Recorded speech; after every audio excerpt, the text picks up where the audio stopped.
जागा वाटपावरून महायुती आणि महाविकास आघाडीत रस्सीखेच निर्माण होण्याची शक्यता आहे। कारण दिंडोरीमध्ये अजित पवार गटाकडून नरहरी झिरवाळ यांची उमेदवारी जाहीर करण्यात आली आहे। दरम्यान यावर शिंदे गटाने आक्षेप नोंदवला आहे। तर दुसरीकडे सुजय विखे पाटलांनी देखील निवडणुकीच्या मैदानात उतरण्याची इच्छा व्यक्त केली आहे। तर ठाकरे गटाकडून नाशिकमध्ये 2 उमेदवारांच्या नावावर शिक्कामोर्तब करण्यात आले आहे। पाहूया।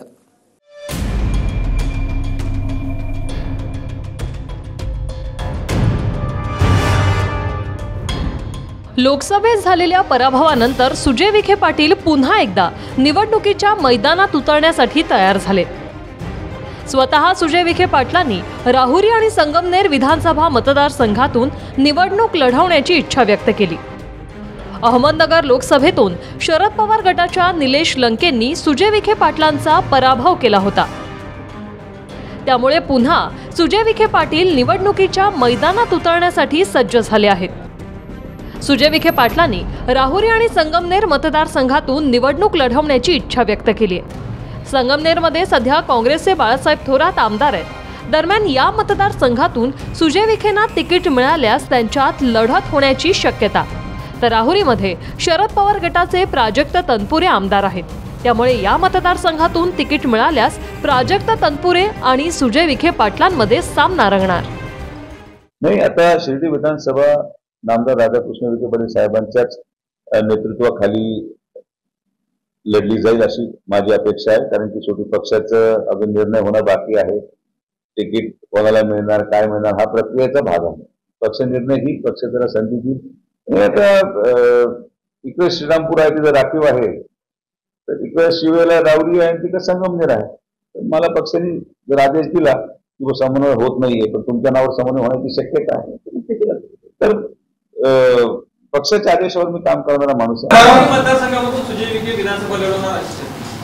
मी आधीच सांगितलं, कुठलंही तिकीट कोण लढवणार, काय लढवणार हा या डायसचा प्रश्न नाही आहे। हा डायसच नाही आहे, तो डायस वेगळा आहे, त्या ठिकाणी निर्णय होईल।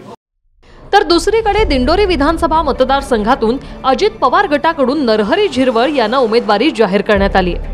दरम्यान झिरवाळ यांना जाहीर केलेल्या उमेदवारीनंतर शिंदे गटाकडून आक्षेप घेण्यात आलाय। कारण या मतदारसंघातून शिंदे गटाकडून धनराज महाले निवडणुकीच्या मैदानात उतरण्यावर ठाम आहेत। राष्ट्रवादीचे प्रदेशाध्यक्ष सुनील तटकरे यांनी दिंडोरी मतदारसंघातून नरहरी झिरवाळ यांना उमेदवारी जाहीर केली। तर शिंदे गटाकडून धनराज महाले देखील निवडणूक लढवण्यावर ठाम। कोणत्या एका पक्षाच्या वरिष्ठ नेत्याला येऊन आणि तालुक्यामध्ये असा संभ्रम तयार करणं हे नक्कीच त्या ठिकाणी चुकीचं आहे आणि त्याच्यामुळे आम्ही नक्कीच त्या ठिकाणी नाराज आहोत। मी उमेदवारी त्या ठिकाणी कुठल्याही परिस्थितीमध्ये करणार आहे।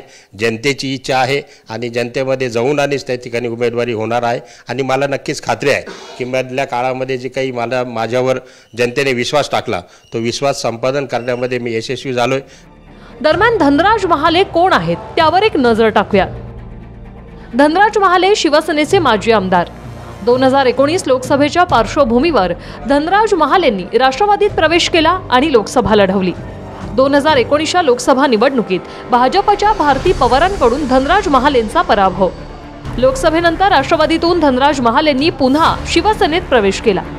एकनाथ शिंदे सत्तेत सहभागी झाल्यानंतर धनराज महालेंनी ठाकरेंची साथ सोडत शिंदे गटात प्रवेश केला होता।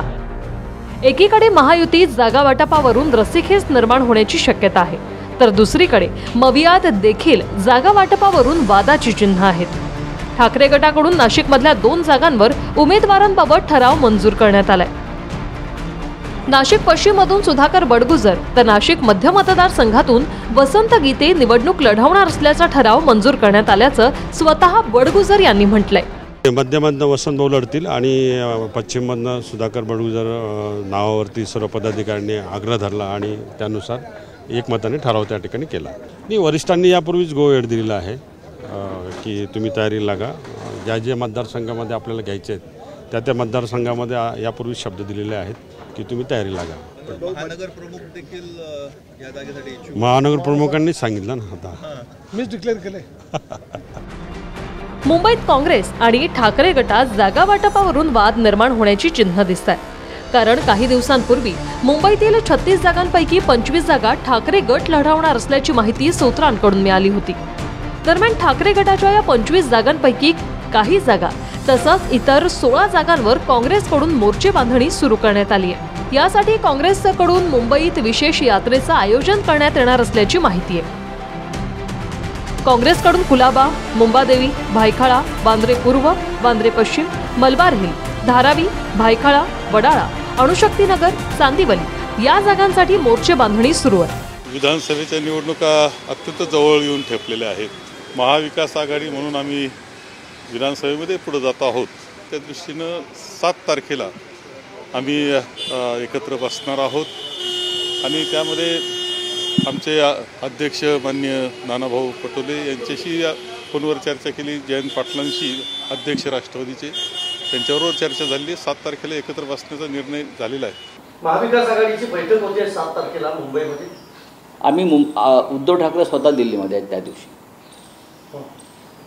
आम्ही सगळे दिल्लीमध्ये आहोत। कोणी ठरवली बैठक मला माहीत नाही, बाळासाहेब थोरातांनी उद्धव मला माहीत नाही। स्वतः उद्धव ठाकरे स्वतः आम्ही जे बैठकीला उपस्थित असतो, बरेचसे लोक आमचे दिल्लीमध्ये आहेत, संसदेमध्ये आहेत। मुंबईत 2019च्या विधानसभेत महायुतीत असताना 36 पैकी शिवसेनेने 19 जागा लढवल्या। त्यातील 14 जागांवर सेनेने विजय मिळवला, तर 2019 मध्ये महाआघाडीत काँग्रेसने तब्बल 28 जागा लढवल्या, मात्र त्यांना केवळ 4 जागा जिंकता आल्या होत्या। विधानसभेचा रणसंग्राम सुरू होण्यासाठी अवघे काही दिवस उरले, त्यामुळे प्रत्येक पक्षाकडून विधानसभेच्या पार्श्वभूमीवर जोरदार तयारी करण्यात येते। मात्र महायुती असो किंवा महाविकास आघाडी यांच्या जागा वाटपावरून रस्सीखेच निर्माण होण्याची शक्यता आहे। Bureau report, TV9 Marathi.